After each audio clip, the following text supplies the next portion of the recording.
नमस्कार दोस्तों, welcome back to let's study YouTube channel. इस वीडियो में हम हिमाचल प्रदेश में जूनियर इंजीनियर सिविल की वैकेंसी के बारे में बात करेंगे और हम बात करने वाले हैं पीडब्ल्यूडी के लिए, जल शक्ति विभाग के लिए और हिमुडा के लिए। और यही वैकेंसी आपको अभी जो 149 वैकेंसी एडवर्टाइज हुई थी राज्य चयन आयोग हमीरपुर से, जिसमें कि एग्ज़ाम भी कंडक्ट हो चुका है, उसके एक्सपेक्टेड मतलब रिज़ल्ट डेट के ऊपर भी हम बात करेंगे कि कब तक आपको जो है वो रिज़ल्ट देखने को मिल सकता है। तो बहुत सारी चीज़ों के ऊपर हम बात करेंगे। ये पूरी वीडियो जेई सिविल पे रहने वाली है, तो वीडियो को एंड तक ज़रूर देखना।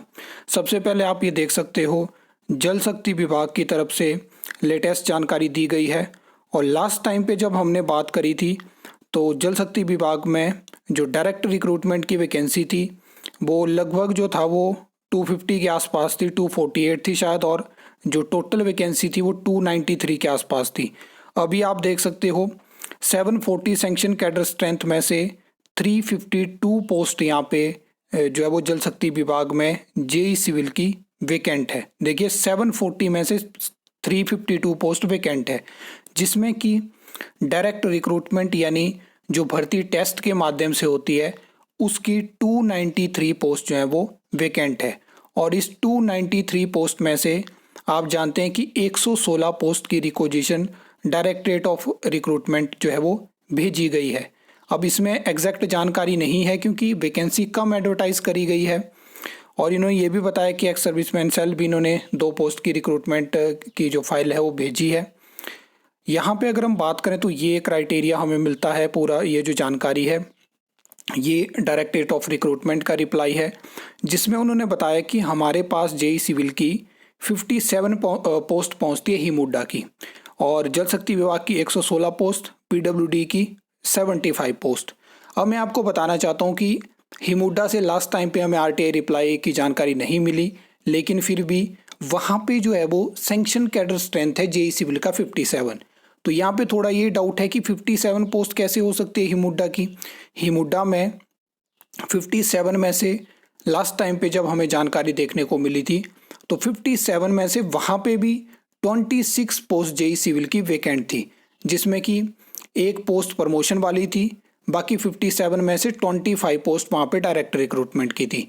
तो इसमें मैं आपको बता दूं कि डीओआर पे काफ़ी टाइम पहले एक और आरटीए लगाई गई है, जिसमें उनसे जानकारी मांगी गई है कि आप बताइए जो आपने डिस्टिंक्ट और सेपरेट कैडर की शुरुआत करी है, जिसमें कि वर्क इंस्पेक्टर है, जिसमें कि जेई सिविल है, जिसमें कि जेओआईटी है, तो आप बताइए कि आपने कितनी जो है वो पोस्ट क्रिएट करी हैं। तो जैसे ही वो रिप्लाई आएगा तो मैं आपको डेफिनेटली जानकारी दूंगा कि जेई सिविल के कितने कैडर की शुरुआत करी गई है, वहाँ से थोड़ा आइडिया हमें होने वाला है। आगे अगर हम बात करें तो देखिए लास्ट टाइम पे भी जब हमने जेई सिविल की बात करी थी तो मैंने इन्हीं 3 डिपार्टमेंट बोर्ड कॉरपोरेशन को कंसिडर किया था। तो मैंने बात करी थी पीडब्ल्यूडी, जल शक्ति विभाग और हिमुडा के लिए। इन तीनों में इस टाइम पे मिला के जो है वो 800 वैकेंसी पहुंच चुकी है। हिमाचल प्रदेश में काफ़ी सालों बाद आपको एक बम्पर वैकेंसी जेई सिविल की देखने को मिली। एग्ज़ाम कंडक्ट हो चुका है और अभी भी अगर हम बात करें तो लगभग 17-18 डिपार्टमेंट बोर्ड कॉरपोरेशन को मिला के 1000 से ज़्यादा वैकेंसी है जेई सिविल की। सिर्फ 149 वैकेंसी भर के सरकार कुछ नहीं कर सकती है, पर उसका रीज़न भी मैं आपको बता देता हूँ कि बहुत जगह आउटसोर्स बेसिस पे रिक्रूटमेंट हुई है, जहाँ पे आपने देखा कि म्यूनसिपल कॉरपोरेशन, काउंसिल, नगर पंचायत में बम्पर आउटसोर्स रिक्रूटमेंट करी गई है। उसके अलावा अगर हम बात करें तो अभी मैंने कल विधानसभा में जानकारी दी गई, पीडब्ल्यूडी में भी आउटसोर्स बेसिस पे जेई रखे गए हैं। अलग अलग जगह पे आउटसोर्स रिक्रूटमेंट है। आपने देखा चाहे वो जेई इलेक्ट्रिकल की टीसीएल में, वो बहुत जगह पे आउटसोर्स बेसिस पे रिक्रूटमेंट हुई है, जो कि आंकड़ों में नहीं दिखाई जाती और हमें लगता है कि पोस्ट वैकेंट है। ये सेम चीज़ आरटीडीसी में भी है, जो कि 2022 में आपको वैकेंसी देखने को मिली थी। अभी देखते हैं कि हाई कोर्ट में जो आउटसोर्स रिक्रूटमेंट पे कोर्ट केस है उसका क्या डिसीजन रहता है और क्या क्या चीज़ें रहती हैं। बाकी जो एग्ज़ाम है उसके रिगार्डिंग आ रहे थे कि एग्ज़ाम कंडक्ट हो चुका है, तो अब रिज़ल्ट कब तक आ सकता है। देखिए रिज़ल्ट के लिए लगभग 1 मंथ का तो आपको मिनिमम वेट करना पड़ता है। उसके बाद ही कहीं आप एक्सपेक्ट कर सकते हो कि रिज़ल्ट आपको देखने को मिलेगा। सबसे पहले स्क्रीनिंग टेस्ट रिज़ल्ट होगा जो कि नॉर्मलाइजेशन के बाद ही आता है। उसके बाद जो है वो डॉक्यूमेंट वेरिफिकेशन करवाई जाएगी। तो डॉक्यूमेंट वेरिफिकेशन के बाद बहुत जल्दी वैसे तो रिज़ल्ट डिक्लेयर हो जाता है, फिर उसके बाद ज्वाइनिंग करवाई जाएगी। अब इसमें देखने वाली बात होगी क्योंकि मैंने आपको बताया था कि कट ऑफ हाई रह सकती है। अनएक्सपेक्टेड चीज़ें होंगी जैसे कि अनएक्सपेक्टेड वैकेंसी आती है, एकदम से अनएक्सपेक्टेड एग्ज़ाम डेट आती है, वैसे ही सडनली ही हमें इसका रिज़ल्ट भी देखने को मिलेगा।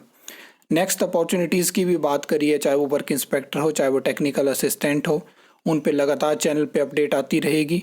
और जो नेक्स्ट जेई की वैकेंसी होगी उसके लिए भी कोशिश करेंगे लगातार आपको अपडेट देते रहें, क्योंकि ऐसा नहीं है कि इसके बाद वैकेंसी नहीं आएगी, वैकेंसी आएगी। इसलिए मैं आपको दिखाता रहता हूँ कि काफ़ी ज़्यादा पोस्ट वैकेंट है और ये चीज़ें हैं। बाकी हो सकता है कि बाकी डिपार्टमेंट बोर्ड कॉरपोरेशन के लिए चाहे थोड़ी वैकेंसी आए, इतनी वैकेंसी ना आए, लेकिन वैकेंसी आएगी। तो ये चीज़ है। आई होप आपको ये वीडियो अच्छी लगी होगी, इन्फॉर्मेटिव लगी होगी। तो वीडियो को लाइक कमेंट शेयर कर सकते हो, चैनल को सब्सक्राइब कर सकते हो फर्दर न्यू अपडेट्स के लिए।